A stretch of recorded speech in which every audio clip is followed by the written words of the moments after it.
Então, estou colocando para gravar, tá, pessoal? Bom dia aí, sejam bem-vindos. Ezaquiel, o Gabriel, né? Isso, Gabriel Sartor, o Antônio, o Gustavo Destro.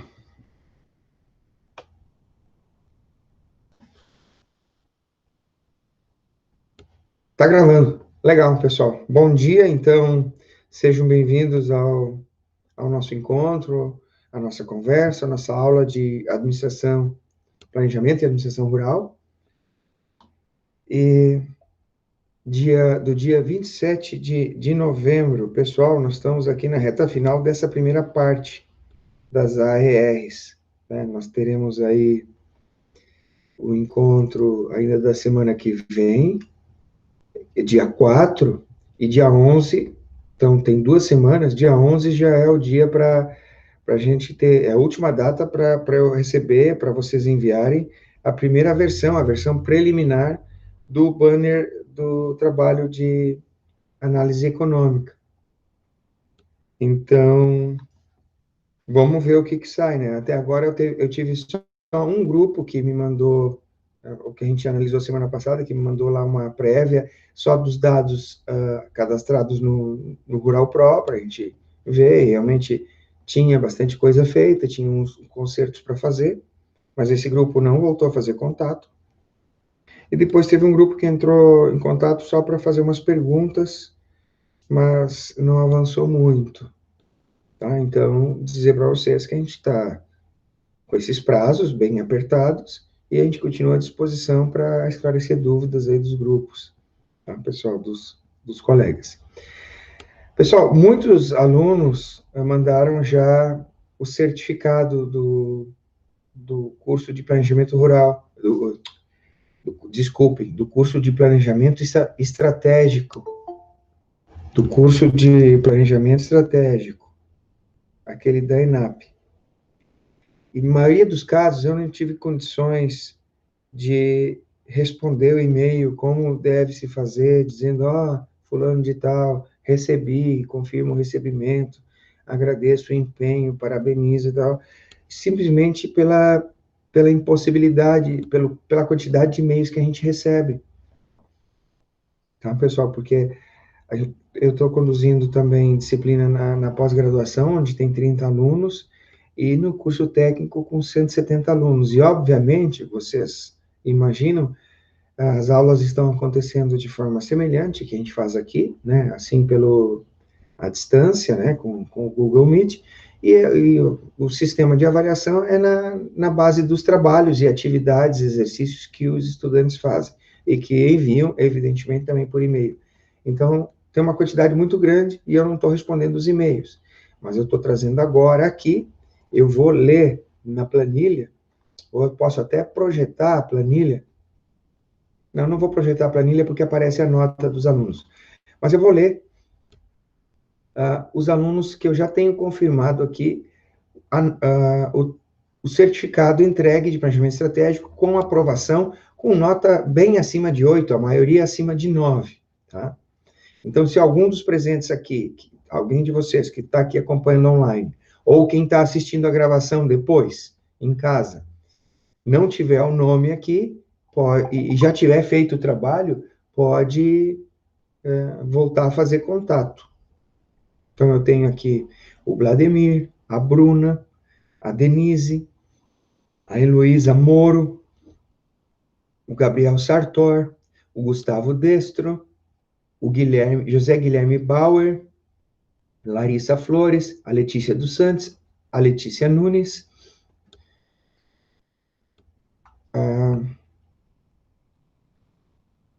a Stephanie da Luz, o Vitor Emanuel. Esses alunos, eu já tenho aqui a nota, a aprovação, está tudo certinho aqui, anotado com relação à aprovação no curso de planejamento estratégico. Lembrando que tem que ser mandado esse certificado até antes do dia 18, tá? Porque o dia 18 é o dia da prova. Tá? Aí, quem não fizer o curso, vai fazer a prova, ou pelo menos a prova vai estar lá à disposição. E ainda quero informar que tem alguns alunos que eu não tenho notícia. Não tenho notícia com relação ao grupo, ao assunto do trabalho de análise econômica, aquele onde vocês vão analisar uma propriedade rural. Então, a Ana Paula, não tenho notícias da Ana Paula. A Denise, apesar de ter feito o curso de planejamento estratégico, eu não tenho aqui notícias com relação ao grupo.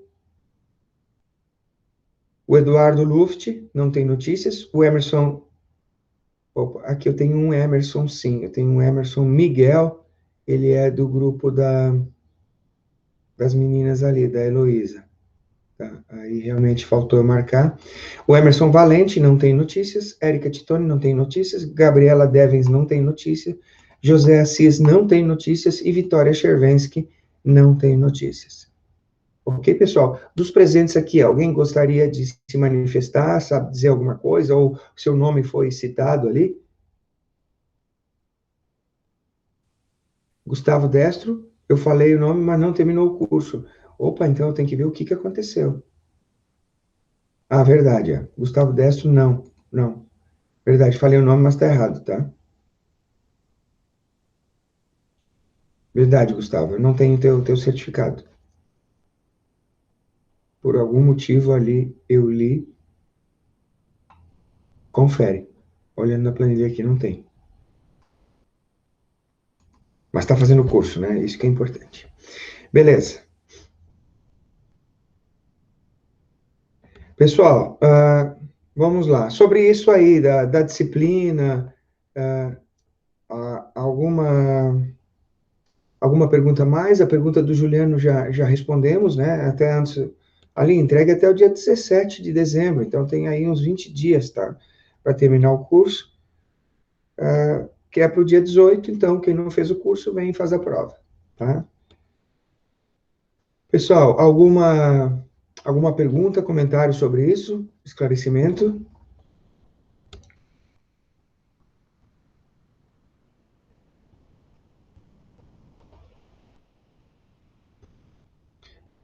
Tá ok, aqui está sem perguntas. Pessoal, só para não deixar sem comentar, no final da aula passada, o Rodrigo trouxe uma notícia que não sei se todos tinham conhecimento, né? E aí a gente já não tinha mais tempo, né? Já estava estourando o teto que a gente tinha colocado das 10 horas. Mas agora que a gente está aqui tranquilo, poucas pessoas, paciência, talvez alguns assistam depois, a gente poderia aproveitar o momento e dar uma rápida conversada, né? Quem sabe a gente faz um diálogo aí sobre esse tema que o Rodrigo trouxe. Rodrigo, que tal você anunciar de novo aquela notícia que você falou para nós, alguns já tinham saído da sala, a gente estava terminando semana passada. Ah, sim, sim. É que o Congresso da Argentina tinha aprovado, né, a taxação sobre grandes fortunas, né? Acho que era essa, né, professor? Era isso mesmo.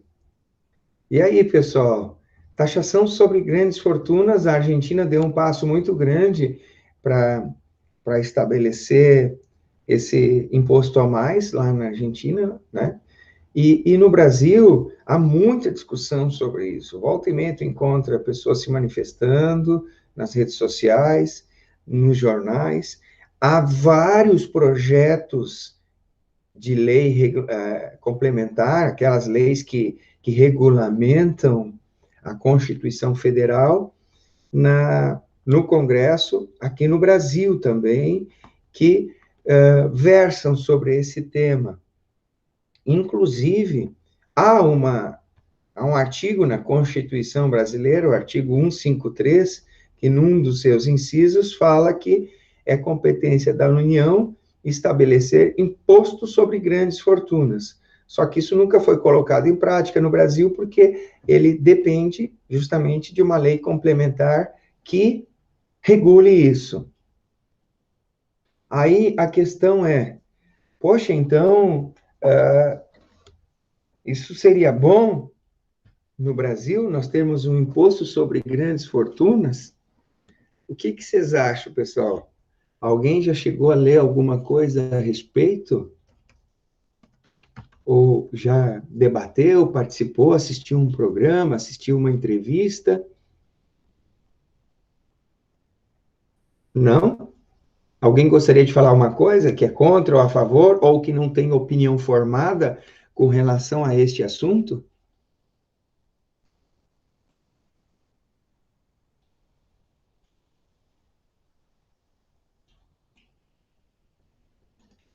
Eu vou só fazer uns rápidos comentários, claro, vocês fiquem à vontade aí para se manifestar. Eu estou colocando um link aí, pessoal. Isso, a gente ouve falar muito disso, Antônio, verdade. Eu coloquei um link aí da nossa Câmara, tá? Que é a Lei Orçamentária de 2020. O Orçamento Brasileiro de 2020. Vocês vão olhar ali, tá numa página, muitas páginas ali, tá? Esse documento aí é enorme. Mas lá no meio desse documento aparece uma tabela com o orçamento do ano, no Brasil para esse ano, tá? Isso, boa, Antônio. Se quiser abrir o microfone para falar também, beleza. Ó, falo que não arrecadaria tanto quanto imagino. Verdade, até porque nem tem um cálculo muito certo. Mas já que você falou na arrecadação, as melhores expectativas, estimativas, é que a arrecadação desse imposto sobre grandes fortunas, claro que dependeria da alíquota, de detalhes de como que faria. Então, no melhor dos cenários, poderia arrecadar 30 bilhões por ano. 30 bilhões por ano, mais ou menos, tá? Isso muda conforme as pesquisas, o estudo. Não, fica à vontade, Antônio. Se funcionar, tudo bem, se não vai no chat, está muito bom também.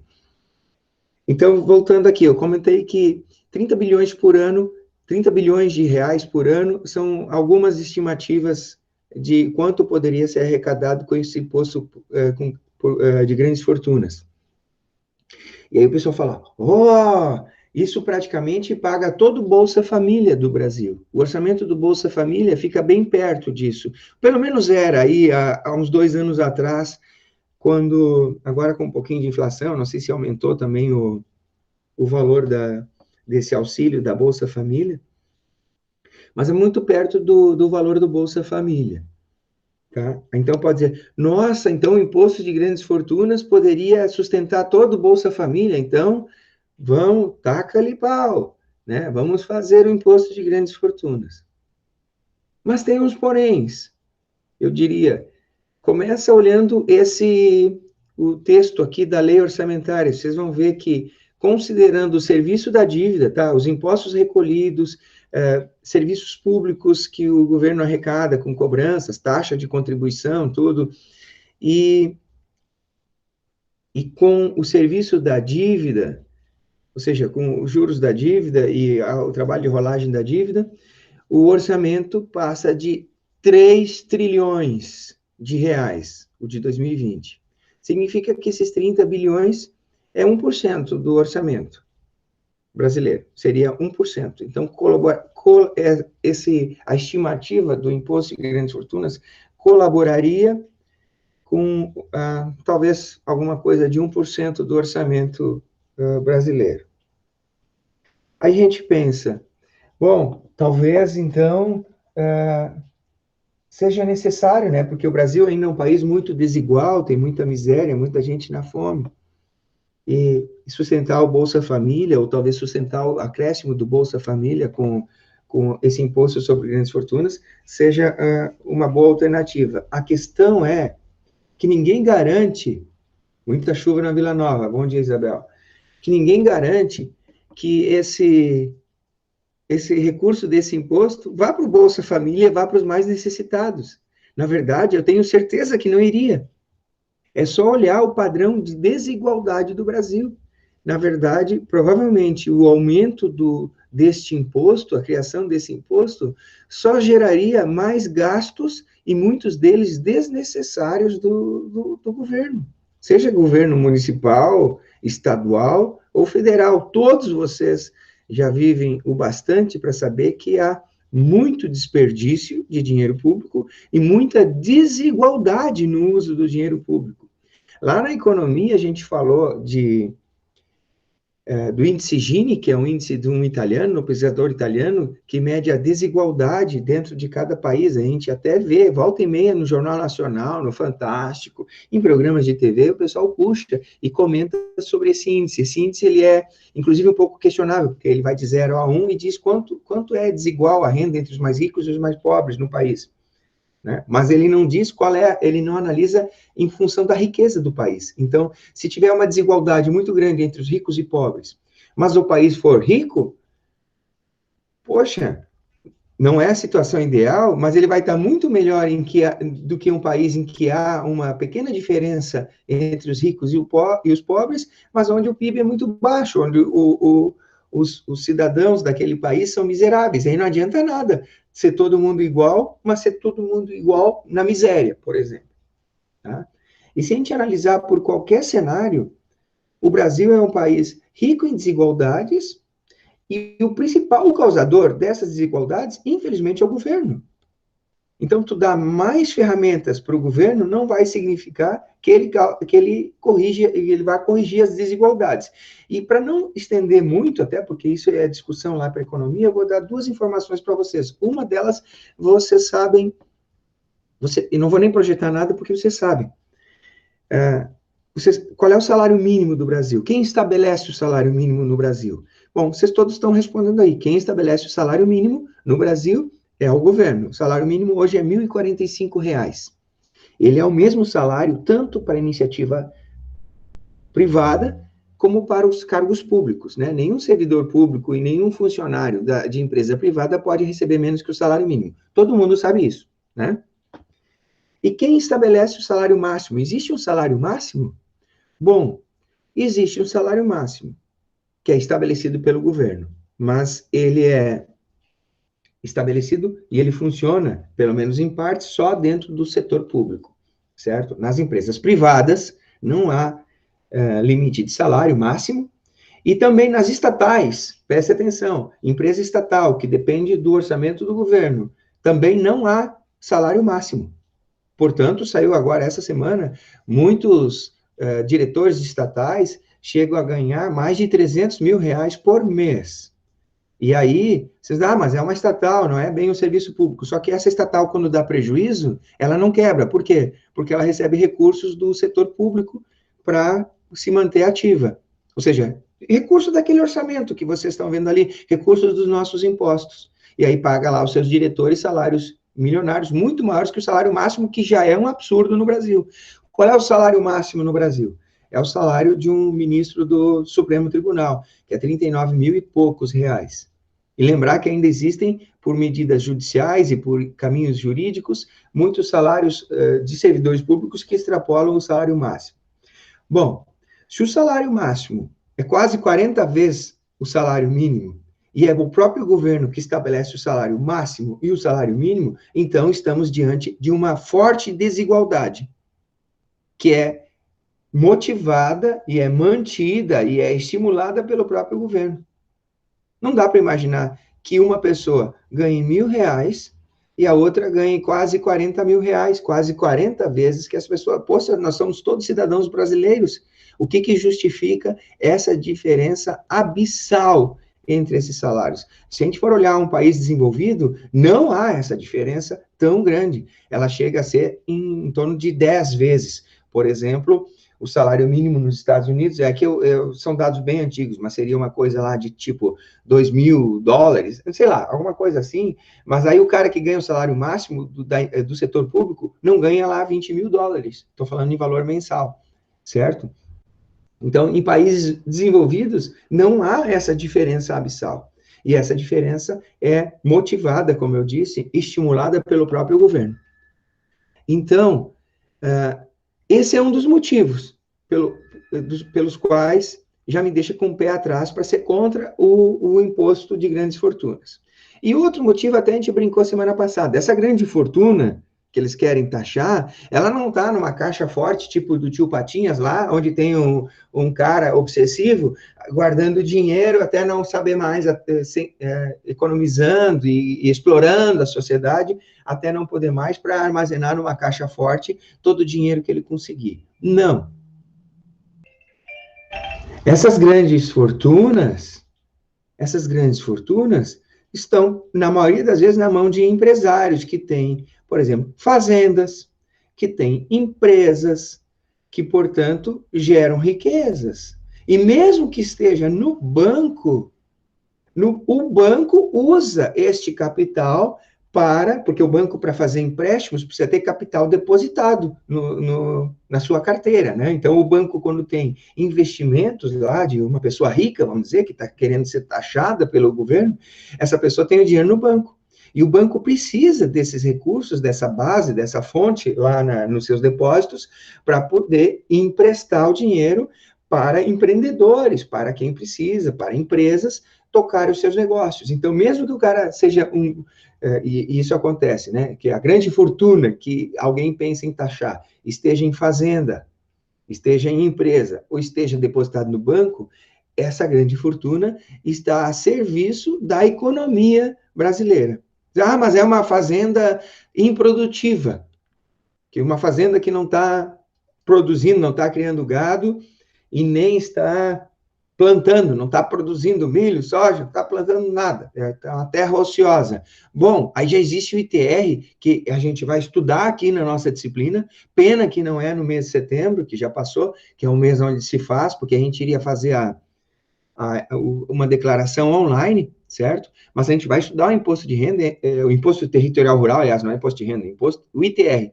E a gente vai ver que ele já é um imposto bastante severo, ele é um imposto progressivo e muito taxativo ou taxador quando a terra ela é ociosa. Então, quem tiver uma grande fazenda ociosa, a gente fez os cálculos, a alíquota chega a ser 5% do valor da fazenda. Tá? E eu vou mostrar isso para vocês. Isso não é só conversa da boca para fora. A gente vai parar um dia aqui, uma aula lá em janeiro, e vai estudar sobre o ITR. E o ITR, a alíquota mais forte é de 5%. Então, se tua propriedade for muito grande e não estiver sendo produtiva, tu vai pagar 5% do valor da propriedade por ano. Significa que em 20 anos o cara perde a propriedade. Ou seja, nós já temos um imposto sobre fortunas de propriedades no Brasil, que é o ITR. Se tu tiver uma grande propriedade e não estiver sendo usada para fins produtivos, vai pagar 5% do valor dela por ano em ITR. E em 20 anos, tu pagou o valor da fazenda. Vocês estão entendendo? Então já existe um imposto para fazendas. Desculpe aí, pessoal. Já existe um imposto para fazendas improdutivas.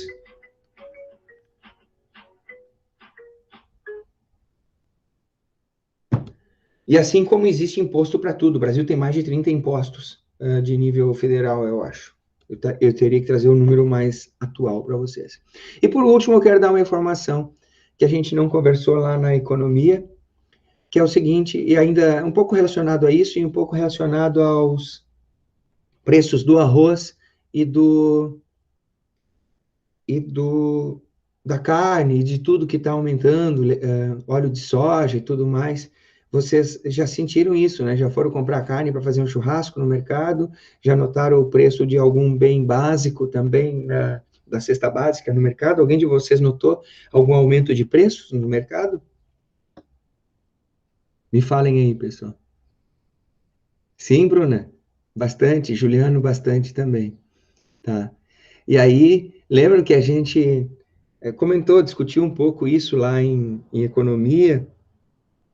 Em algum momento até surgiu a ideia, tinha que segurar as exportações, segurar as exportações de arroz, porque o arroz está indo para fora em vez de alimentar os brasileiros. Agora que a carne explodiu 40% já esse ano, também o pessoal está falando, o Brasil aumentou em 10% as exportações de carne, teria que barrar essas exportações para atender o mercado interno, né? Como é que produz tanta carne no Brasil e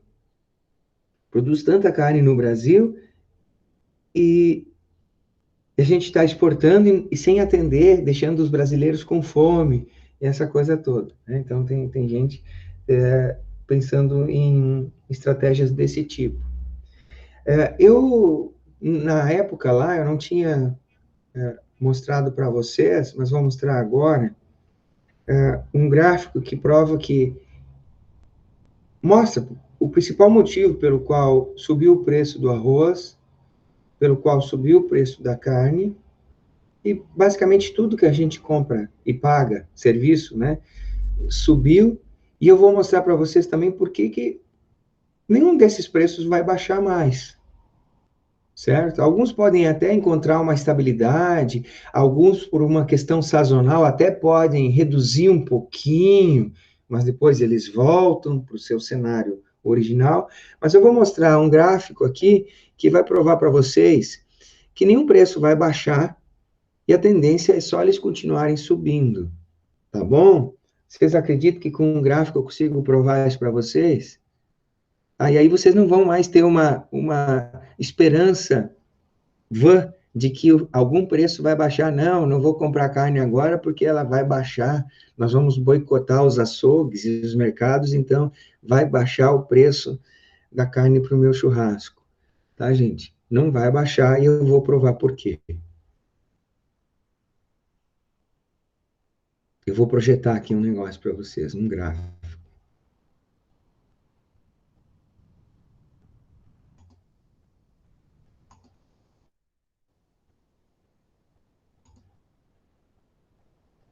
Bom, aqui está aparecendo o agregado monetário M1 do Brasil. Tá? Aqui em letras menores, não sei se vocês conseguem ver.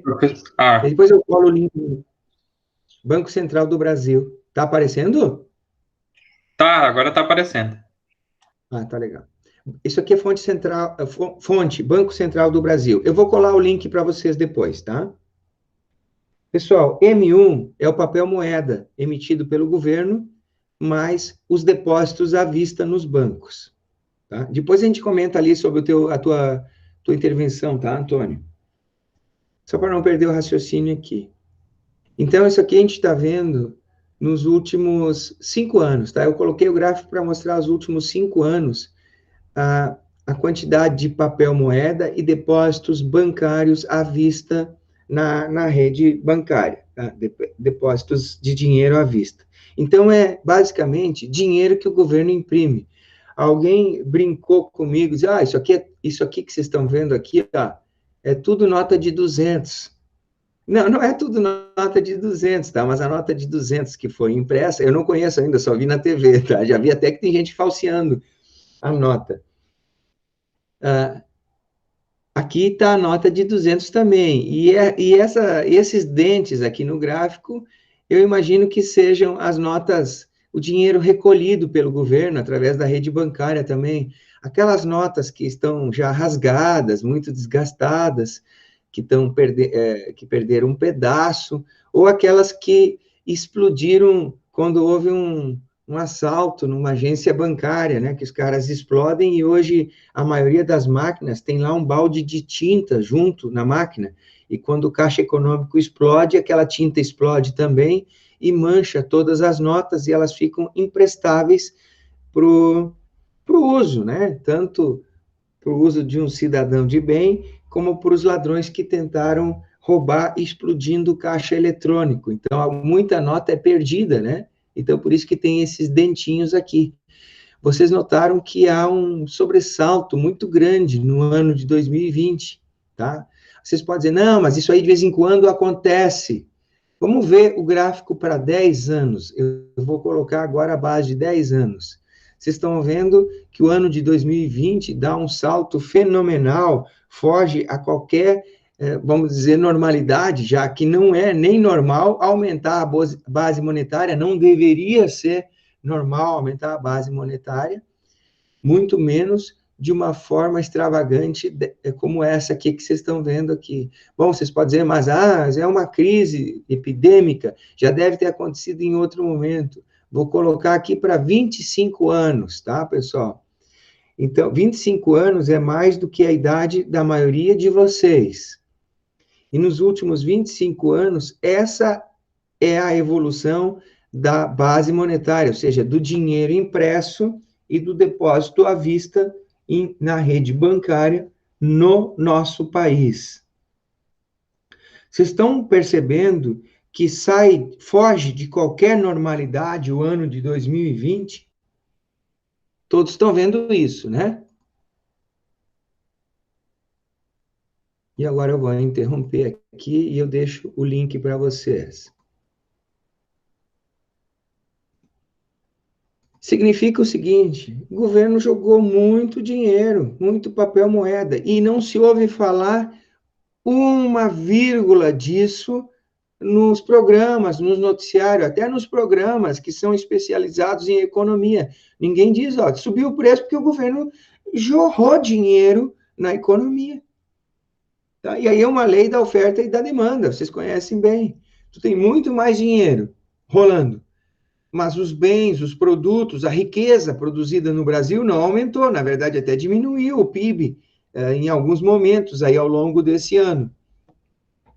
Como é que os bens, serviços, a riqueza manteve-se a mesma? Ou seja, olhando de uma forma mais prática, o que tem no supermercado continuou igual, não dobrou a quantidade de produtos e serviços produzidos no mercado ou produtos no supermercado lá. E aí as pessoas foi jogado mais dinheiro no mercado. Claro que esse processo é um processo inflacionário, tá? Esse dinheiro não foi dado de presente para todo mundo, né? O governo usou de duas maneiras. Jogou para pagar o auxílio emergencial, e eu não estou aqui fazendo nenhuma crítica ao auxílio emergencial, entendo isso, tá? Eu acho que até que foi uma boa medida e tinha que ser feito, tá? Tinha que ser feito. Só que não sem custos, pessoal. A inflação é o custo do governo jogar dinheiro no mercado por o auxílio, um dos motivos, e o outro é para pagar suas contas, porque ele não tinha dinheiro para pagar suas contas. Então, olha, a gente já tinha conversado isso em economia. Como é que o governo paga suas contas? Coletando impostos, fazendo dívida ou imprimindo dinheiro. Agora vocês estão vendo o que é imprimindo dinheiro. Significa o seguinte: o salário do professor de vocês, eu, por exemplo, os outros professores, todos os funcionários do IFC e todos os funcionários públicos do Brasil. Tá? O governo está pagando em dia os salários. E se o governo não tem dinheiro, como é que ele está dos impostos, por exemplo, porque diminuiu a arrecadação, diminuiu a atividade econômica, restaurante fechou, agência de turismo fechou, borracharia fechou, um monte de negócios fecharam, tá?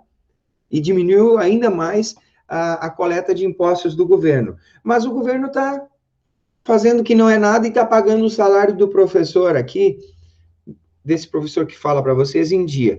Como é que ele está pagando esse salário? Imprimiu dinheiro para pagar. Certo? Como é que o governo paga as dívidas, as compras que ele faz? Certo? O governo está comprando lá as vacinas, está comprando os lotes de testes para deixar acumulado no aeroporto lá, está comprando, sei lá, está pagando suas despesas, está comprando lá, a Laura até vai fazer um TCC com isso, tá comprando as compras governamentais, está comprando lá todos os mantimentos para o Exército, por exemplo. E aí o governo não tem dinheiro para pagar os fornecedores. Como é que faz? Está ali o gráfico mostrando para vocês. Ele está pagando com impressão de dinheiro. Óbvio que jogando mais dinheiro no mercado, dali um pouco aparece o resultado, né? Como o Antônio falou, a inflação está aparecendo. Tá? E com tanto dinheiro assim no mercado, não tem como os preços voltarem para trás. Por isso, a nossa conclusão aqui, tá, pessoal? Não tem como os preços voltarem porque jogou mais dinheiro no mercado. E claro que a inflação que a gente fala, ela não é o aumento de preços. O aumento de preços e a inflação é uma consequência, principalmente disso que eu mostrei para vocês, ao aumento da base monetária.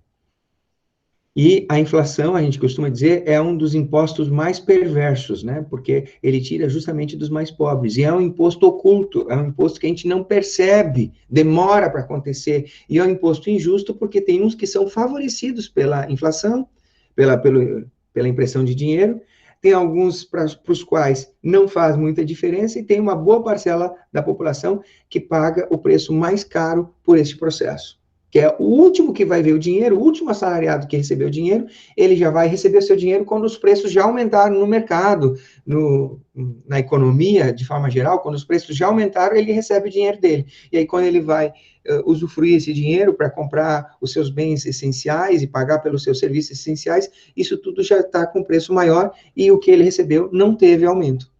Então, o último assalariado é o que sai mais prejudicado num processo inflacionário como esse que a gente está vivendo. E o Antônio comentou antes que talvez um imposto mais justo fosse de movimentação financeira. Verdade, mas eu só concordaria, aqui só a minha opinião, nós temos um imposto de movimentação financeira se todos os outros impostos fossem unificados e a maioria deles revogados. Teria que haver uma reforma tributária muito séria, reduzir uma série de impostos para que a gente pagasse esse imposto de movimentação financeira, que também tem suas críticas, tá? Agora, não dá para eu continuar pagando, por exemplo, mais de 50% do preço da gasolina de imposto, que eu sei que é o que ia acontecer, tá?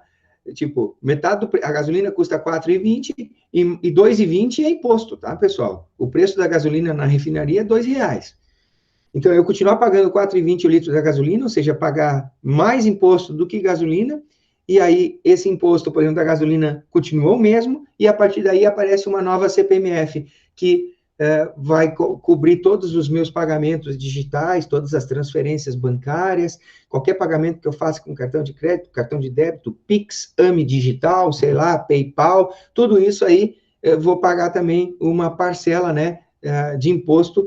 Esse imposto que eles volta e meia falam também, estão falando bastante, o imposto sobre movimentação financeira. Eu tenho certeza, até porque eu já vivi isso, né? O Antônio já viveu, o Vladimir também, a época que nós tínhamos a CPMF. CPMF não foi um imposto para substituir os outros, foi um imposto a mais para a gente pagar. E, nesse sentido, eu não concordo que a gente deva ter um imposto a mais, porque a gente já sabe, isso só vai favorecer ainda mais as desigualdades promovidas pelo próprio governo, como a gente já discutiu aqui.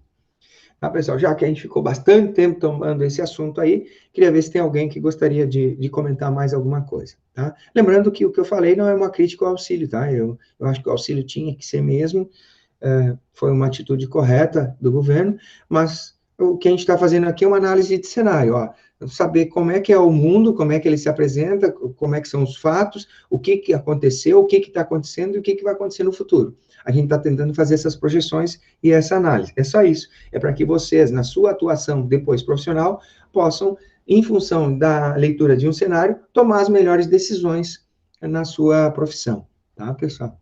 Então, não adianta ficar torcendo, rezando, acha que vai baixar algum preço. Os gráficos ali mostram que não vai baixar o preço de nada, tá? Para triste notícia de todos nós, tá? Algum comentário aí, pessoal? Vamos lá para a parte, a gente vai falar um pouquinho sobre planejamento ainda, mas antes disso, vamos ver quem tem perguntas, comentários sobre a alimentação do Rural Pro, ou sobre o trabalho como um todo, o trabalho de levantamento de custos e análise econômica de uma atividade ou de uma propriedade rural. Quem gostaria de perguntar, pode usar o microfone ou o chat. Alguém quer comentar, perguntar, chorar? Fica à vontade.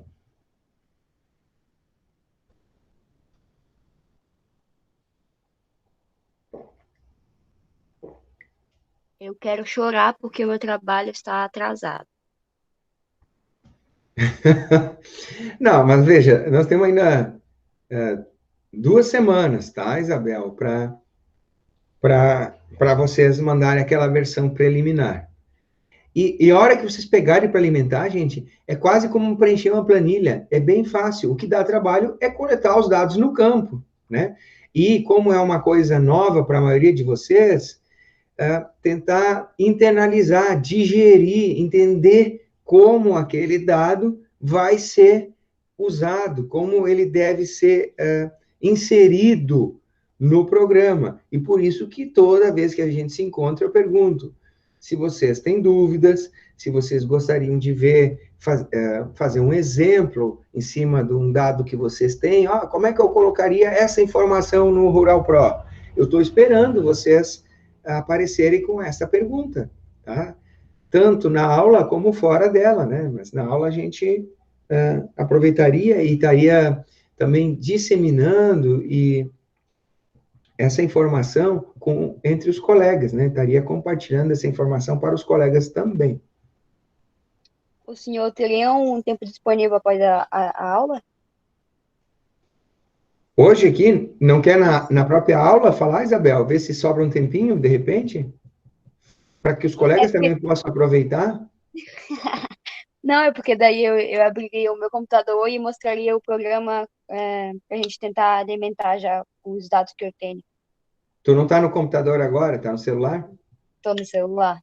Ah, tá.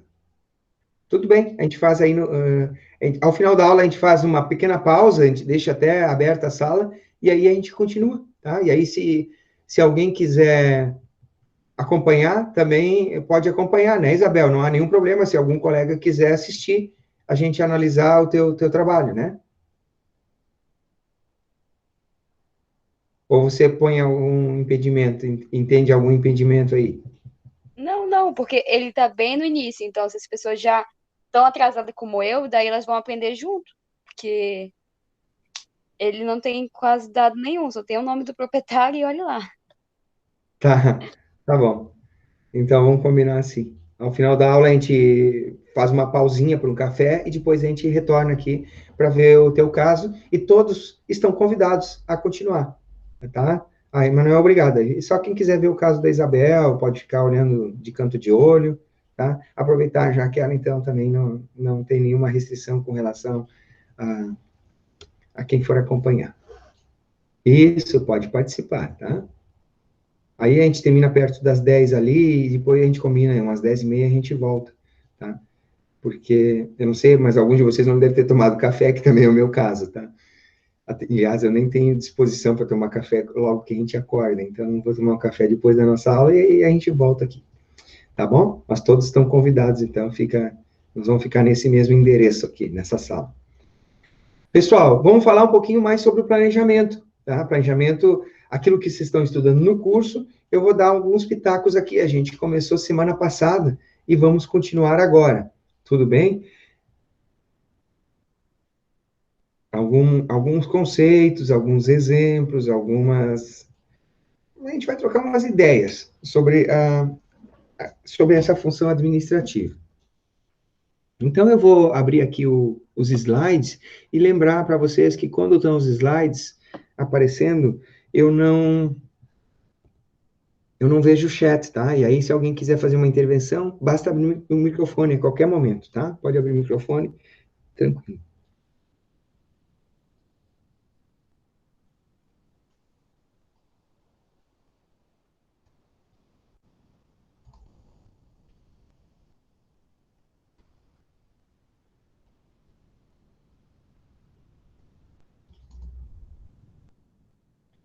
Pessoal, tá aparecendo aí para vocês esse slide que a gente já começou a semana passada? Deve estar, né? Só me confirmam, por favor. Confirmem, por favor. Para mim não tá aparecendo nada, só uma aparece só a apresentação, não os slides. Não tá aparecendo? Não. Vou de novo, então. Aparece que está apresentando, mas não os slides. Não aparece nada. Tá. Assim. Vou de novo.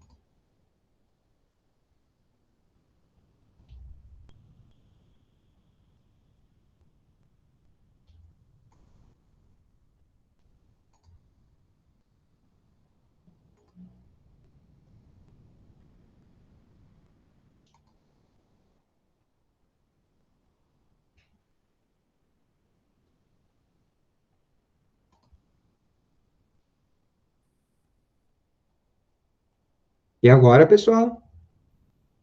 Agora apareceu. Tá, beleza. Eu não entendo, o procedimento é o mesmo, às vezes aparece, às vezes não.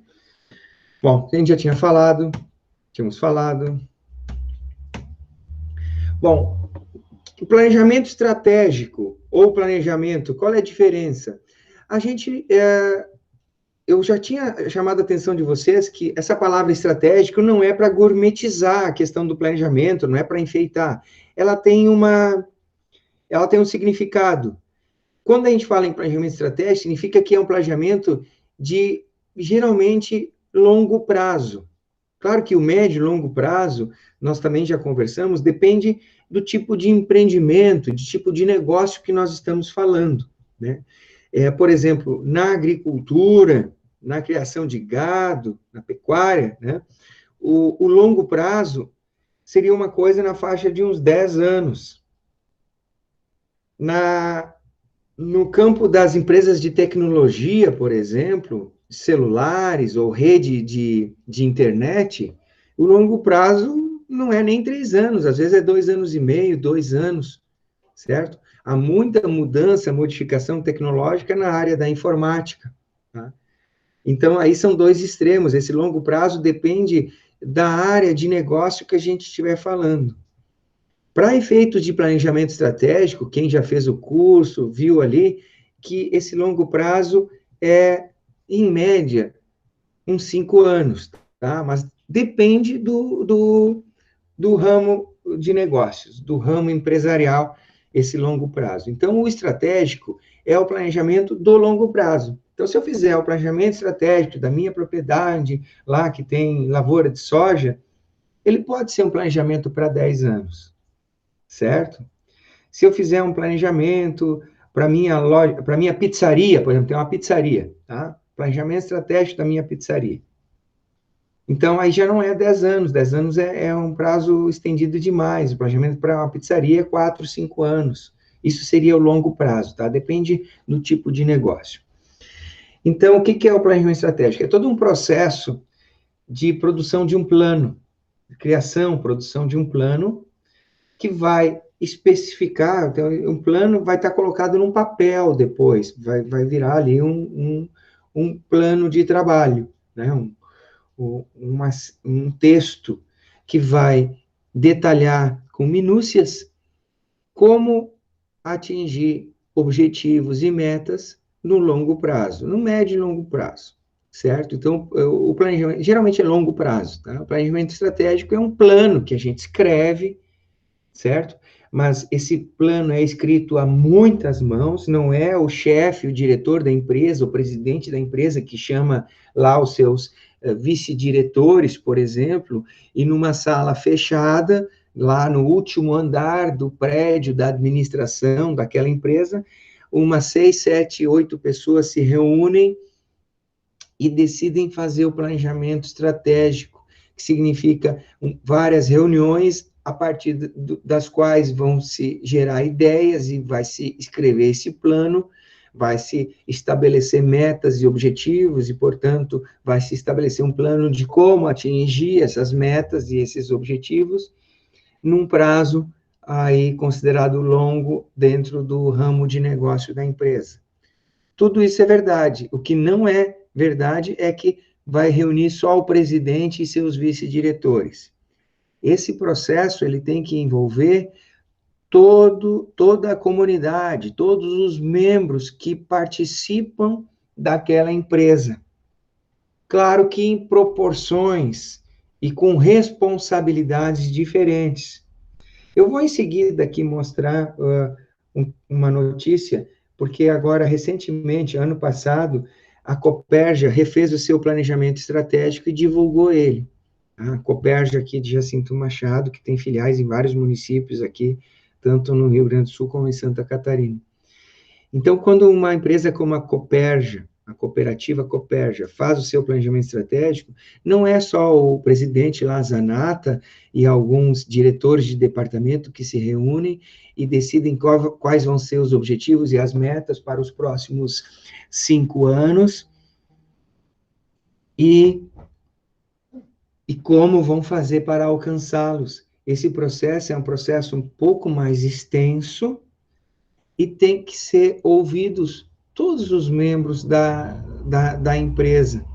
Então, não só os diretores e presidente, mas vai trabalhar, inclusive, com o pessoal de campo, aqueles técnicos que fazem a assistência dos agricultores a campo, os vendedores, os balconistas, os vendedores internos, os vendedores externos, o cara que trabalha na contabilidade, o cara que trabalha nas compras junto aos fornecedores.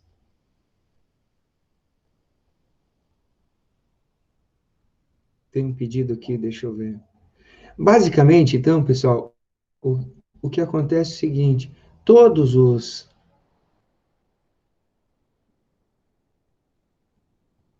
membros da comunidade têm que ser ouvidos em algum momento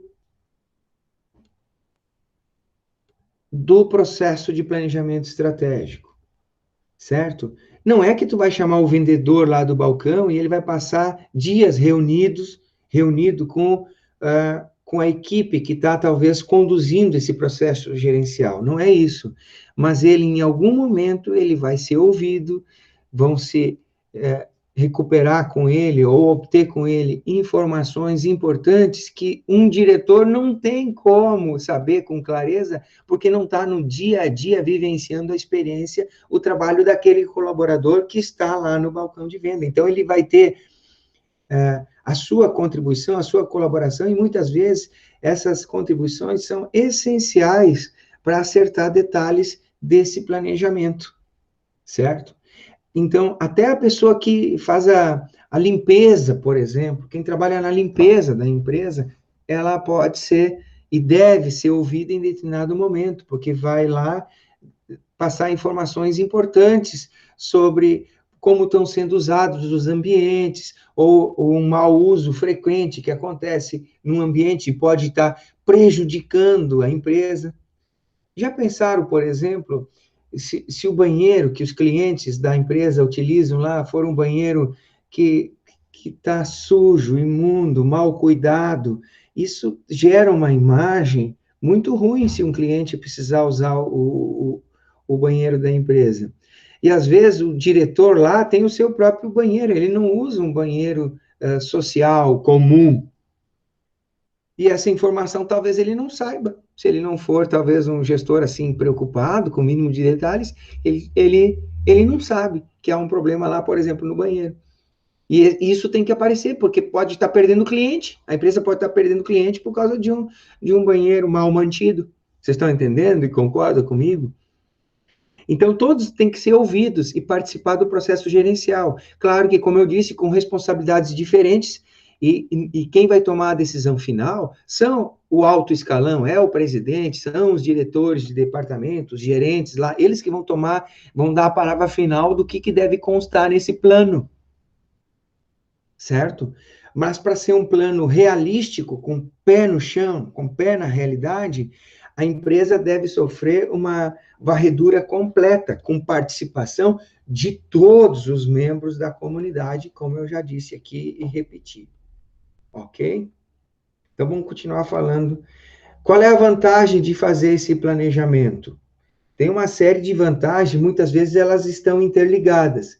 Por exemplo, ela define os caminhos, ela dá um norte, ela define lá as metas e os objetivos e faz com que todos tenham aqui, foco naquilo que vão fazer. Então, estão interligados, né? Eu tenho um objetivo e eu trabalho com foco. Na medida que tu estabelece o objetivo com metas quantitativas, também nós já temos informações para fazer o controle, ou seja, saber se nós estamos nesse controle que é feito com alguma frequência. Por exemplo, no Instituto, o controle é feito anualmente. Nós temos auditorias anuais, mas esse controle não precisa ser feito pela auditoria, pode ser feito pelos próprios departamentos. E nas empresas não é diferente.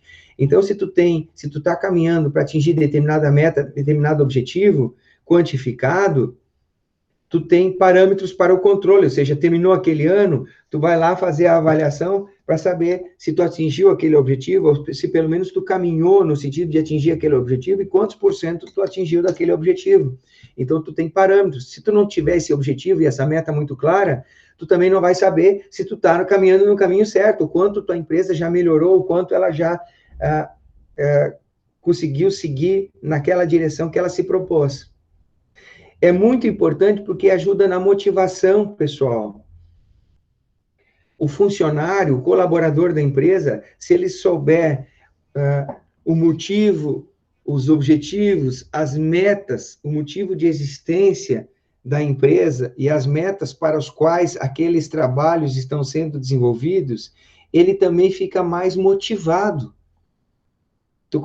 Se o cara chega de manhã na empresa, chega no instituto lá às 8 da manhã, e ele sabe quais são as metas que estão estabelecidas e os objetivos da existência e do trabalho do instituto, ele, teoricamente, para a maioria dos casos, funciona como um motivador. O cara sabe por que ele está indo trabalhar, com qual finalidade, qual é o seu papel na contribuição com aquela empresa. Então, o planejamento ajuda nesse sentido, e também ajuda a empresa a se conhecer. E esse é o primeiro aspecto, talvez o que a gente vai trabalhar com um pouquinho mais de intensidade agora, nos minutos que nos restam, certo? Nós vamos falar no processo de autoconhecimento da empresa. Aqui eu ia mostrar, pessoal, na administração se usa muito pirâmides, pirâmide para cá, pirâmide para lá, para se apresentar algum conceito, para se sistematizar um conceito, para facilitar a abordagem de um determinado conceito. Esse conceito aqui da pirâmide de Maslow, ele é muito das necessidades humanas.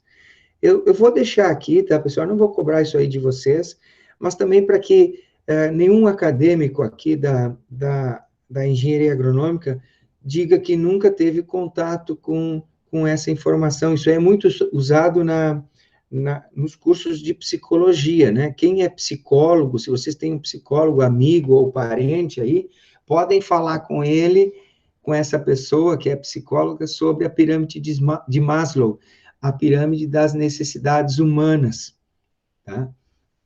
Isso é muito importante, se usa ela na economia também e na administração, porque quem tem conhecimento, tu tem que ter um conhecimento prévio disso. Claro que todos nós sabemos, né, mais ou menos, que o ser humano tem uma série de necessidades, inclusive na economia a gente falou que as necessidades humanas são infinitas, e para atendê-las os recursos são escassos, então esse é o grande dilema da economia, tá?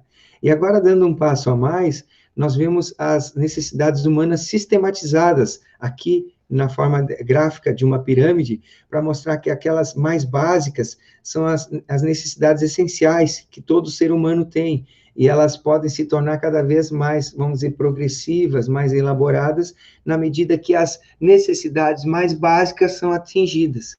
Então, Maslow propôs que é o seguinte: só consegue atingir um novo degrau na pirâmide se você atendeu o degrau anterior, a base anterior. Então, tu não consegue atingir os altos escalões da pirâmide de Maslow, falando como ser humano, se tu não atingiu as necessidades, não cobriu, não atendeu as necessidades mais básicas. As mais básicas são as chamadas necessidades fisiológicas. Então, por exemplo, respirar, comer, beber, dormir. São as necessidades fisiológicas, são as mais básicas. E só no momento que tu tiver essas condições mínimas atendidas, é que se vai atrás de buscar as outras condições, atender as outras necessidades, como, por exemplo, de ter um abrigo, certo? De ter um local seguro para você viver com a sua família. Então, ter a propriedade, saúde, ter emprego. O emprego, ele é importante, porque vai ser a tua forma de ser remunerado e conseguir dinheiro para atender essas necessidades fisiológicas aqui, principalmente comer e beber, certo? E, obviamente, também para dormir, né? Porque tu precisa ter um abrigo com o mínimo de qualidade para conseguir ter um sono, assim, reconfortante, né? E aí começam a vir as necessidades mais elaboradas, como ter um relacionamento de amizade, um relacionamento amoroso, ter um relacionamento favorável com a família, cordial, né, de construção junto com os membros da família. E aí passa a ter chegam depois os degraus das necessidades mais elaboradas, como ter o respeito dos colegas, o respeito da sociedade, ter e merecer confiança dos membros da tua comunidade social, a autoestima, né, você confiar em você mesmo, e, por fim, o degrau da autorrealização, né, superar desafios, ser independente, ter autocontrole e autocrescimento, certo? entender e conhecer essas necessidades humanas ajudam também no processo de motivação dos colaboradores dentro da empresa, certo? Então, é no sentido de ter aqui, por exemplo, já membros da tua colaboradores da empresa, da propriedade, da instituição, da organização que seja, por exemplo, ela participar da resolução, da atenção a desafios de crescimento dentro da empresa, porque se tu é membro daquela empresa, se tu é funcionário daquela empresa, é colaborador daquela empresa, o desafio da empresa de atingir uma determinada meta passa a ser também o desafio de cada colaborador, ou seja, o desafio do funcionário. E ele ter isso muito claro vai ajudar também na realização da própria pessoa, não só ele vai ficar satisfeito em realizar, em atender esse desafio para a empresa para a qual ele colabora. Vamos falar um pouquinho aqui mais sobre planejamento, pessoal. Eu disse na primeira vez que a gente falou que planejamento, ele é importantíssimo, mas ele não é a garantia de sucesso, tá? Fazer o planejamento não garante de que nós vamos atingir os objetivos que foram propostos no planejamento, que nós vamos atingir as metas que foram propostas no planejamento, não significa que essa empresa vai crescer, enriquecer e vai atingir os seus objetivos. E aí eu trouxe aqui alguns dados históricos nesse slide. Está aparecendo para vocês? Desculpe, porque eu já trabalhei esse conteúdo em outras aulas, então eu não lembro se eu comentei aí com o Antônio, com o Vladimir, que antigamente tinha uma lojinha da Kodak em cada bairro numa cidade. Era comum ter essas lojinhas aí. Eu acho que a gente comentou isso aí numa outra conversa, né? E a Kodak, pessoal, dominava esse mercado, né? Essas lojas da Kodak tinha ali, ó, a revelação de filmes, eles vendiam máquinas fotográficas também, e faziam posters, né, quadros, vendiam molduras para fotos.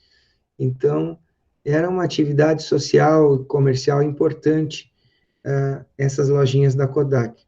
E a Kodak praticamente faliu, né? Então, a gente pensa assim, tá, mas a Kodak não fez planejamento estratégico? Fez, mas as mudanças tecnológicas, as mudanças na economia, acabaram engolindo essa empresa.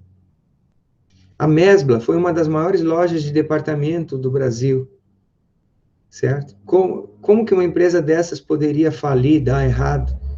Vocês acham que ela não fez planejamento estratégico? A Varig chegou a ser a maior empresa de aviação do Brasil. Vocês acham que a Varig não tinha planejamento estratégico, não fazia o planejamento, não tinha bons profissionais na área de administração para conduzir o seu planejamento? Tinha, né? E mesmo assim ela faliu. Muitos de vocês talvez já tiveram um celular Nokia ou Nokia. Essa empresa chegou a dominar, sei lá, mais 90% do mercado de celulares no mundo, não no Brasil, no mundo. Quem já não teve um celular Nokia? Como que uma empresa que domina 90% de um mercado, basta ela fazer um bom planejamento estratégico e ela vai continuar cada vez mais dominando o mercado. Correto? Não. Planejamento não é a garantia de sucesso. E esses slides aí que eu mostrei para vocês dão uma ideia, né? São todas empresas que dominaram a sua área de atuação, faziam um planejamento, tudo certinho dentro dos conformes, dentro do conhecimento da área de administração, e mesmo assim sucumbiram, certo? Então, vamos deixar bem claro, o planejamento tem que ser feito, ele é imprescindível, mas ele não é a garantia de que você vai atingir as metas e de que a empresa vai ter sucesso. Ok? Aqui a gente tem uma ideia das principais funções da administração. A maioria das teorias considera essas, tá, pessoal? A gente nem parou para estudar a história, eu já falei para vocês, não paramos para estudar a história da administração, as várias teorias que existem, a organização histórica dessas teorias, né? Nós não fizemos um rebusque histórico à medida que elas foram sendo disparadas ou desenvolvidas, e como que está hoje a ciência da administração. Eu já estou aqui direto naquilo que hoje seria a teoria mais moderna da administração, certo? Mas ela sofre variações de acordo com alguns autores. A maioria dos autores considera o processo administrativo em função dessas 4 funções, tá? O processo administrativo é um processo cíclico, mas ele tem que começar de alguma maneira. Então, se a gente imaginar que ele possa rodar como a gente está simulando nesse slide, imagine um motor elétrico que tem que girar. No momento que ele tem a energia, ele precisa ter um start, né? O motor elétrico, se tu colocar ele na tomada e ele não tiver aquela pecinha lá dentro dele, ou às vezes fica fora, que chama capacitor, ele é uma pecinha que acumula energia e dá um primeiro choque no motor, para que os ímãs se desencontrem, então ele comece a girar. Eu diria que o planejamento equivale ao capacitor de um motor elétrico. Ele é o primeiro choque para que comece a girar a roda da administração. E a partir daí ela não para mais de girar nunca numa empresa, até que a empresa, por motivos geralmente alheios à empresa, acaba fazendo essa roda parar e a empresa fecha, certo? Muito dificilmente a gente encontra uma empresa que planeja o seu processo administrativo e planeja lá no longo prazo fechar. Uma empresa que planeja o seu fim. Dizer, daqui a 10 anos nós vamos fechar a empresa e nós vamos parar nossas atividades. Nenhuma empresa planeja isso. Ela só planeja o seu fim quando ela já vê que o seu fim é iminente, que é irreversível. Aí ela pode planejar como que ela vai fechar as portas, certo? Mas nenhuma empresa, em sua consciência, planeja o seu fim. E as funções administrativas, após o planejamento, são a organização dos recursos, dos meios e do pessoal, depois a colocação em prática das atividades por meio da direção, e a última etapa é a etapa do controle, é a etapa que vai verificar se as metas estão sendo atingidas, se a empresa está no caminho certo, e vai dar a retroalimentação, as informações para um novo planejamento estratégico para aí que a empresa continue funcionando, certo? E veja, enquanto a empresa está fazendo um novo planejamento, ela não para de fazer as suas outras etapas, uma vez que o motor começou a girar. Tá bom, pessoal? Então, aqui é para a gente ter uma ideia do todo, mas nesse momento nós estamos falando do planejamento em si, tá? Esse outro slide, ele destrincha um pouco, né? Ele subdivide essas funções. Ele é o mesmo slide do slide anterior, só que aí ele especifica um pouco as atividades, as atribuições que são realizadas dentro de cada uma destas funções administrativas.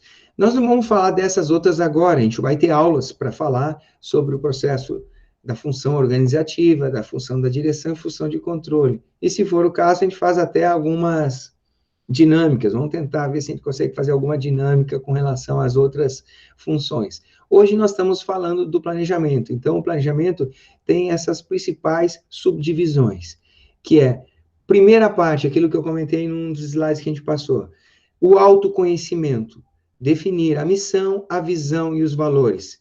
Isso faz parte de clarear o conhecimento que a empresa tem e que os seus colaboradores têm sobre ela mesma. Depois nós fazemos a análise do ambiente, isso aqui também não é novidade para vocês, muitas coisas do que a gente já conversou faz parte da análise do ambiente. Lá no finalzinho da disciplina de economia, a gente passou para vocês um material de projeção do agronegócio produzido pelo Ministério da Agricultura, pela Embrapa e por mais uma série de outras instituições de renome na área da agropecuária no Brasil. Vocês lembram? Eu passei isso para vocês. Quem não tiver, me fala que eu passo o link para vocês baixarem de novo. E lá a gente viu as projeções, claro que são projeções, não significa que elas vão acontecer exatamente como está ali, só que muito do que já se viu no agronegócio mostrou que aquelas projeções têm base na realidade, porque elas estão se confirmando. Então, por exemplo, lá naquelas projeções aparece que nos próximos 10 anos, a área plantada de arroz no Brasil vai reduzir, está reduzindo e vai continuar em redução até 2030. Naquele documento também tem a projeção para a área cultivada de feijão, mostrando que vai reduzir está reduzindo e vai continuar reduzindo até 2030. Lá naquele material, nós temos a projeção com relação ao trigo, mostrando que há uma estabilidade na área cultivada de trigo no Brasil, e a projeção é de que continue estável a área cultivada de trigo no Brasil. A não ser que, por exemplo, o que pode mudar a área de trigo no Brasil? Se a Embrapa, por exemplo, ou uma outra instituição de pesquisa, desenvolver um trigo mais adaptado a clima tropical e que seja bastante produtivo. Se isso acontecer, talvez aumente a área de trigo no Brasil, porque o Brasil é dependente de importação de grão de trigo e de farinha de trigo. E se o Brasil conseguir aumentar a sua produção de trigo, isso seria muito bom para diminuir a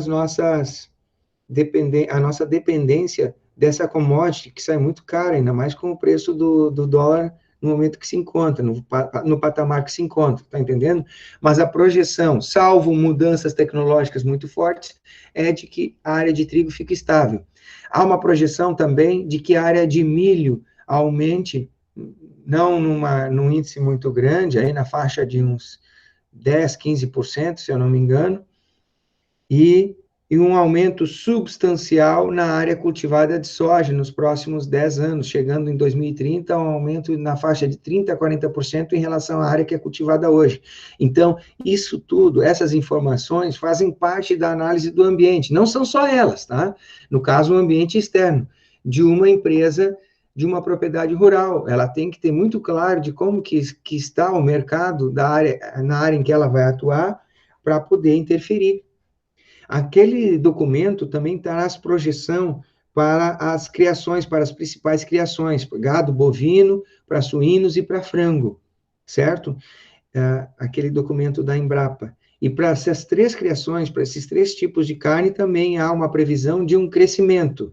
Não é um crescimento muito expansivo, né, muito grande, mas um crescimento gradual e contínuo na faixa de uns 2% ao ano, deste ano até 2030. Então, vai haver um crescimento contínuo da produção de carne bovina, carne de frango e carne suína do Brasil. Essa é a previsão, certo? Então, isso também faz parte, por exemplo, da análise do ambiente. E vários outros elementos que a gente vai também discutir, exemplificar a partir da continuidade das nossas conversas.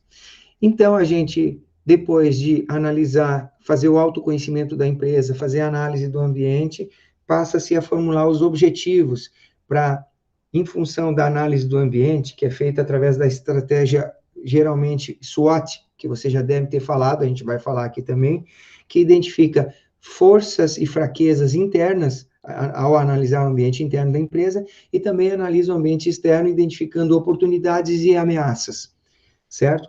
A partir da identificação das oportunidades que a empresa tem no ambiente externo, das ameaças do ambiente externo com relação à empresa, e dos nossos pontos fortes e pontos fracos, nós podemos estabelecer objetivos, por exemplo, para consolidar um ponto forte, para resolver um ponto fraco da empresa, para preparar a empresa para se defender perante uma ameaça externa, e para preparar a empresa para aproveitar oportunidades que o ambiente externo vai oferecer ao longo dos anos, certo?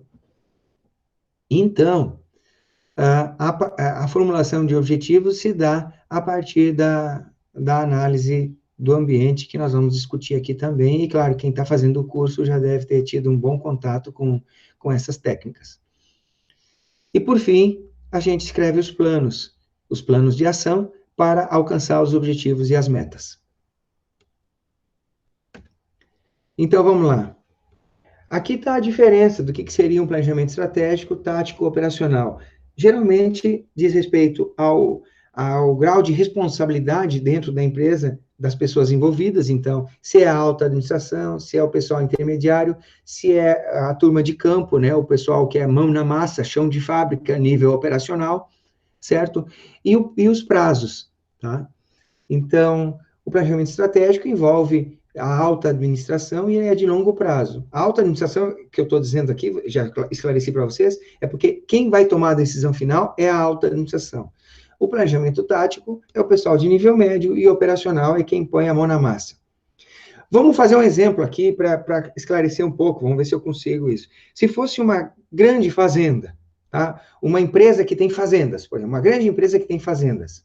O planejamento estratégico seria decidir em quais fazendas vai se plantar quais culturas, que culturas vão plantar? Vão plantar soja, vão plantar girassol, vão plantar cana-de-açúcar? Em qual fazenda e qual vai ser o tamanho da área de soja? Quantos hectares vão ser de cana-de-açúcar? Quantos hectares vão ser de algodão? Certo? Isso seria estratégico. Tático seria o seguinte, seria definir qual a cultivar de soja que nós vamos plantar, qual vai ser o nosso fornecedor de sementes, de que empresa, qual é o nosso fornecedor de adubo, quando é que nós vamos comprar o adubo, como é que vai ser feita a compra dos defensivos agrícolas, certo? Para atender aquela área, aquela cultura, aquela fazenda, isso já seria um planejamento tático. E o planejamento operacional é o seguinte, tem que passar defensivo agrícola. Qual é o melhor momento essa semana para passar o defensivo? Qual vai ser o melhor momento para espalhar o adubo? Qual é o dia que a gente vai plantar? Ou dentro dessa semana, escolher o melhor dia, a melhor hora para plantar. Como que vai ser a distribuição das máquinas? Os tratores lá, que vão ter múltiplo uso. Então, de manhã vai usar o trator para isso, de tarde vai usar o trator para aquilo. Isso seria o planejamento operacional. Ok? Então, são 3 níveis aí. Muitas vezes, eles não são tão facilmente divisíveis. Às vezes, é uma propriedade familiar e a família, o casal ali, o proprietário daquela empresa, daquela pequena empresa rural, daquela propriedade familiar, ele é, ao mesmo tempo, estratégico, tático e operacional. Ok, pessoal? Vocês estão ainda aí me ouvindo, né? Estão me aturando ainda aí, né? Então, aqui a gente tem uma ideia do mapa, das etapas que se seguem para o planejamento estratégico. Primeiro, define a missão, depois elenca os valores, depois define a visão, que é o objetivo mais estratégico, é a meta mais estratégica, é a principal meta da organização. Depois se faz a análise do ambiente externo, análise do ambiente interno, define os objetivos e metas, e aí passa a escrever as estratégias e os planos de ação. Em seguida, então, se coloca para funcionar e, por fim, se tem o feedback, o quanto que o planejamento está dando certo para retroalimentar o processo e talvez começar tudo de novo no longo prazo. E, como eu falei para vocês, o longo prazo aí seria uma coisa de 5 anos, tá? Então, aqui o slide do planejamento estratégico da Copérgia, só da notícia deles, né, quando eles divulgaram isso ano passado. Eu vou colocar aqui a principal visão, a meta estratégica principal da Copérgia que eles divulgaram aqui por meio do seu presidente, o Vanir Zanata. Ele disse o seguinte: queremos dobrar de tamanho, atingir um faturamento de R$1 bilhão. Bom, esse é o faturamento que a Copérgia atingiu ano passado. A Copérgia completou 50 anos, ela comemorou 50 anos de existência ano passado, porque a Copérgia foi fundada em 1969, certo? Então, ano passado, 2019, ela completou 50 anos, e nesse ano ela atingiu um faturamento bruto de R$1 bilhão, certo? E eles colocaram uma meta estratégica para os 5 anos, porque eles fizeram um planejamento de 5 anos, que, como eu falei, é um prazo, o longo prazo médio das empresas quando se fala em planejamento estratégico. E qual foi a meta deles? Aliás, desculpa, gente. Eles atingiram R$500 milhões nos 50 anos, ano passado. E eles querem dobrar os 500 milhões para atingir R$1 bilhão. Desculpe, tá? Eles atingiram, no ano passado, 500 milhões de faturamento. E eles têm uma meta de atingir 1 bilhão nos próximos 5 anos. E, portanto, eles criaram esse slogan, fazer 50 anos em 5. Crescer 50 anos em 5. Ou seja, tudo que eles cresceram nesses 50 anos, que foi desde a sua fundação até chegar a uma empresa que tem um faturamento de 500 milhões, agora eles têm uma meta de dobrar esse faturamento em 5 anos, tá? E ele chamou isso de objetivo audacioso. Muito interessante, porque objetivo audacioso é a característica de uma visão mesmo de uma empresa.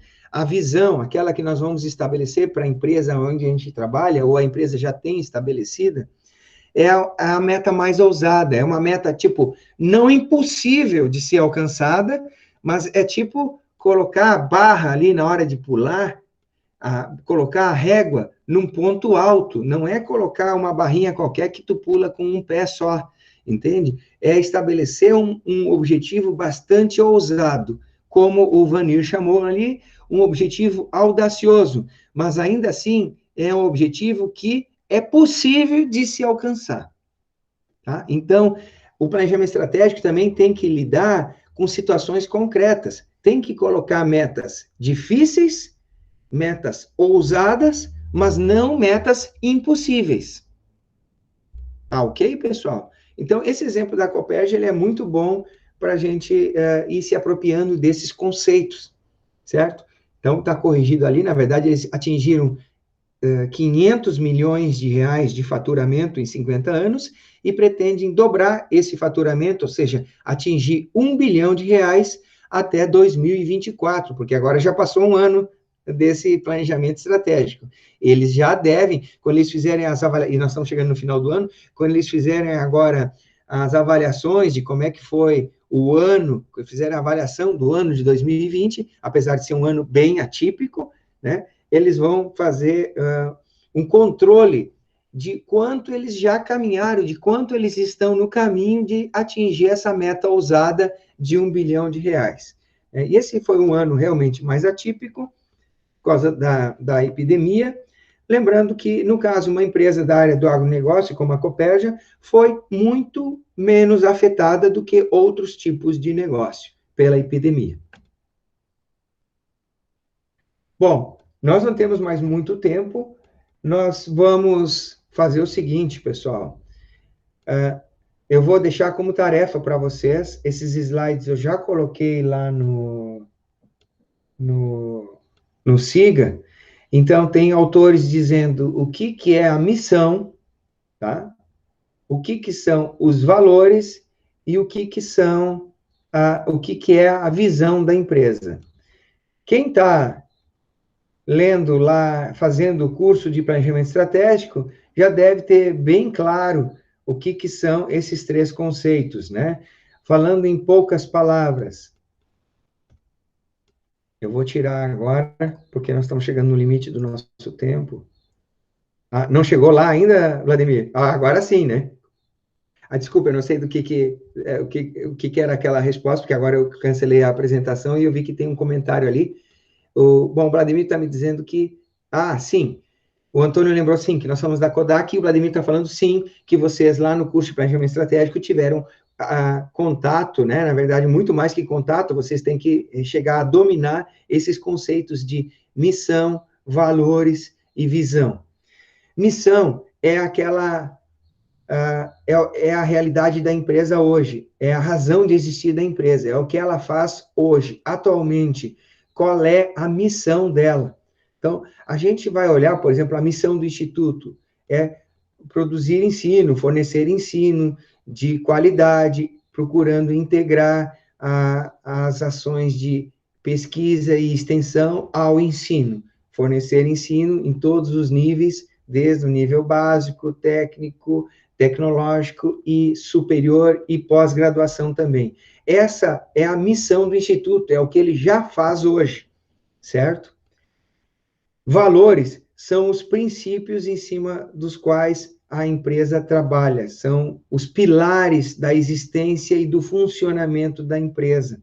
Então, geralmente, são expressões assim, tipo ética, honestidade, compromisso com o meio ambiente, compromisso com o país, desenvolvimento social, são pilares dos quais a empresa não deve se afastar, e nós vamos discutir isso mais. Infelizmente, hoje o tempo não vai dar, nós vamos ver exemplos semana que vem de empresas que fizeram o planejamento estratégico colocaram lá que a sua filosofia é, por exemplo, trabalhar com ética, transparência, e que furaram esse compromisso.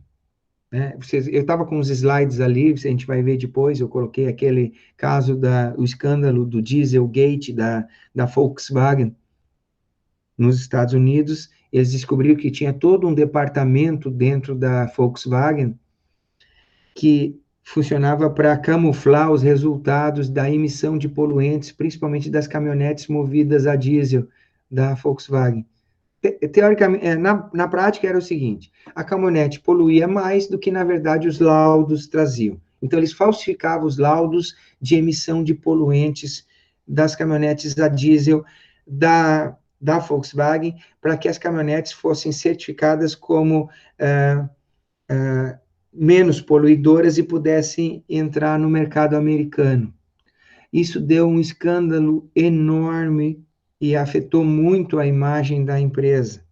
Então, não adianta a Volkswagen ter lá no seu planejamento, colocar como valores, princípios fundamentais da empresa, ética, responsabilidade social, compromisso com o meio ambiente, quando ela tem estruturado dentro da empresa um departamento para fraudar os laudos de emissão de poluentes. Certo? Claro que isso já foi superado, a empresa teve muitos prejuízos, teve que pagar indenizações que chegaram, se eu não me engano, eu vou mostrar, tá nos slides, perto de 5 bilhões de reais, transformado em reais, tá? Mais de 1 bilhão de dólares de multas e indenizações que ela teve que pagar por causa dessa atitude dela que vai contra os princípios, os valores da empresa. Você só imagina.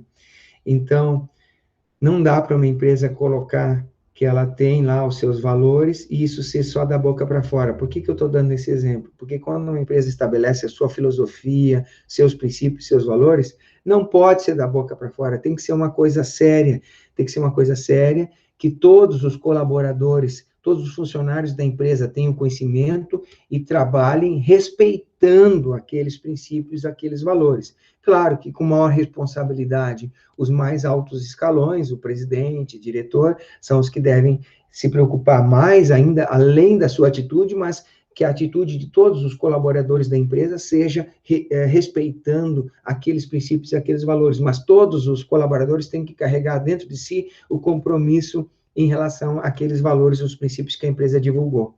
Então, não pode ser uma coisa da boca para fora, tá bom?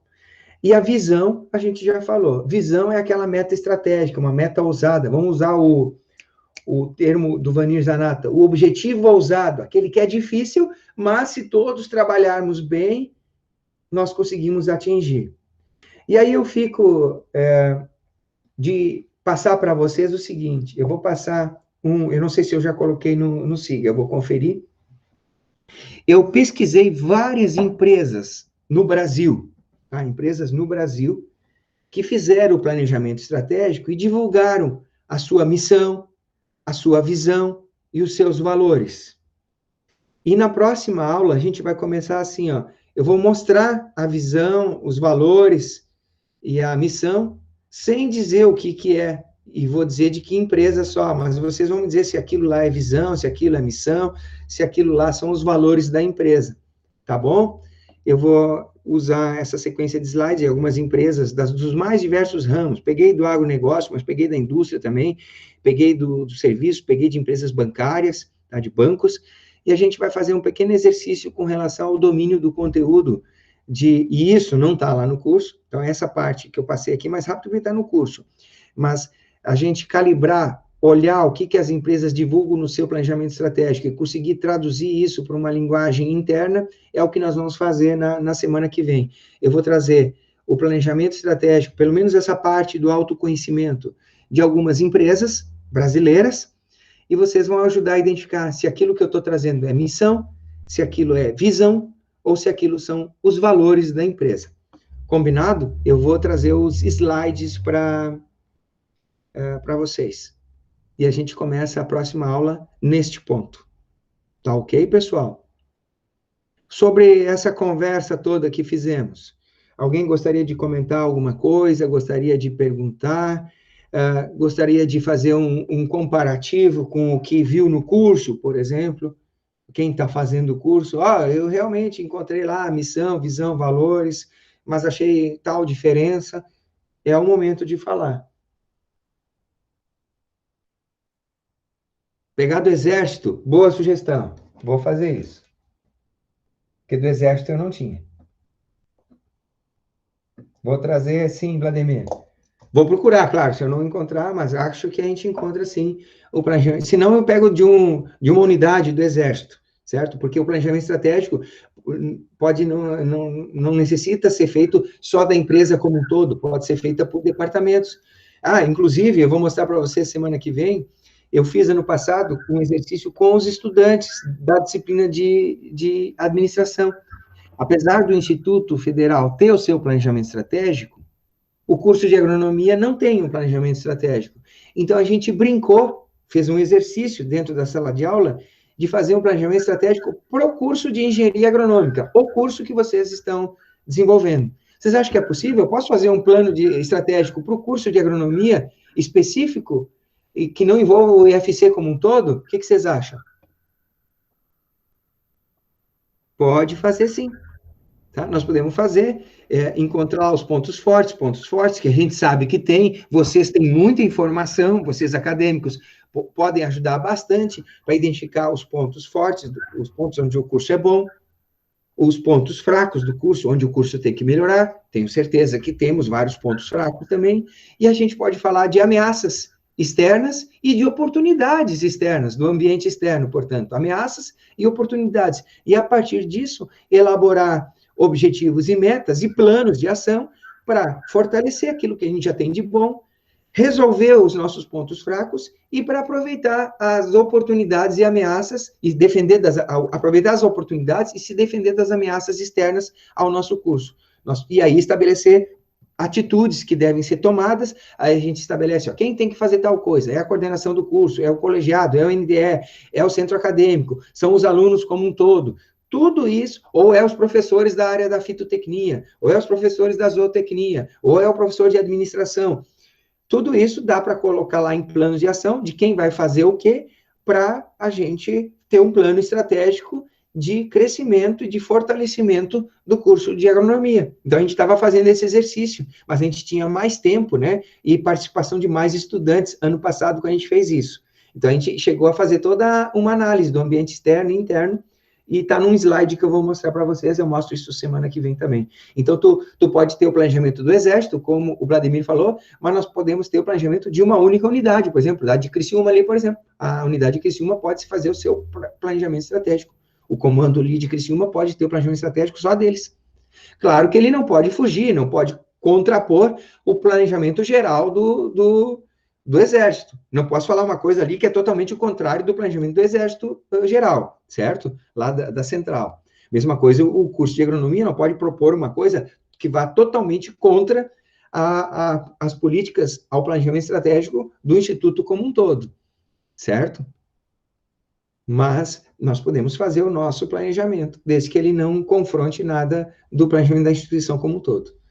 Tá? Mas vai ser muito interessante a gente conversar sobre isso, e boa sugestão tua, Vladimir. Vou procurar lá do Exército, e se não achar do Exército, eu pego de um comando lá. Tá? Mais alguma coisa, pessoal? É isso. Então, agradeço de novo, meus queridos, minhas queridas, a companhia de vocês. Desejo um bom final de semana. Continue se cuidando, que a gente está com esse repique aí da epidemia, né? Vamos ver o que dá. Eu ainda não divulguei o plano da AR, a segunda parte da AR, já mandei para a coordenação.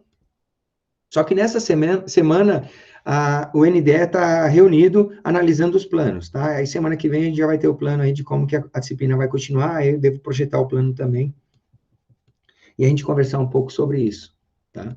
E se não for semana que vem, a gente fala lá mais no final da disciplina. Semana que vem já é dezembro, pessoal, está acabando o tempo. Por favor, venham com perguntas com relação ao trabalho. Eu tenho uma certa preocupação se vai sair esse trabalho ou não, tá?